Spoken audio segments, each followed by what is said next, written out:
Let's take a look at calculating the average atomic mass for an element.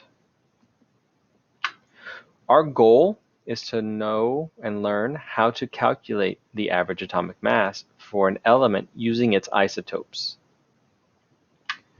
So remember that an element may have different isotopes that weigh more or weigh less.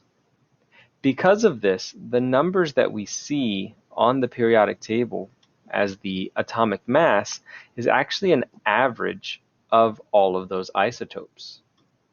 To be able to calculate this, you need two pieces of information: the mass of the isotope, and mass number is a close-up estimate and can be used, and we need the percent abundance, which is how common that isotope is in a sample. If I have those two numbers, all I have to do is multiply the mass of an isotope by the percent abundance to get its contribution to the average atomic mass. If there's more than one isotope, then I'm going to do that for every isotope and add them together. The average atomic mass of silicon is 28.086 atomic mass units. Let's look at this from the data. Silicon has three isotopes: silicon 28, 29, and 30. The mass of these isotopes can be estimated close to the mass number. So silicon 28, 28 atomic mass units, 29, 29 atomic mass units, and 30, 30 atomic mass units.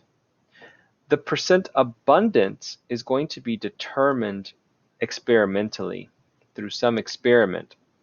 And for silicon, we find that in nature, about 92% of it is silicon 28, about 4.7% is silicon 29, and about 3% is silicon 30. To find the average atomic mass, I'm going to multiply the mass times the percent of each isotope. So here's the first row: 28 times 0.9223, I get 25.82. I do that for each of the isotopes, and in the end, I add them all together, and I'm going to get 28.1 atomic mass units, which is about what we expect from our periodic table. So two things to remember. Number one, we're working with percents, and a percent means that it's a number out of 100. Right? So 92.23% is actually 92.23 divided by 100, which is 0.9223. That's important when we're using our calculators to make sure we don't get an error. Secondly, we want to make sure that all of the isotopes are counted and added up at the end. Now, sometimes we might get this data in a graph. And if I get it in a graph, I like to just make the data table myself. So this graph has the mass on the bottom, the abundance on the y-axis, and I'm just going to read it and make it. I have two isotopes. There are two blue lines.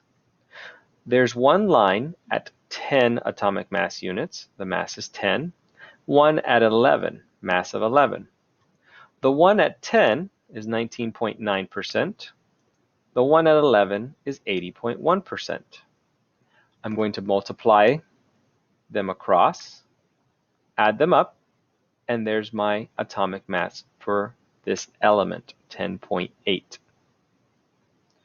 So we can calculate the average atomic mass using the percent of the isotope's abundance and the mass of each isotope.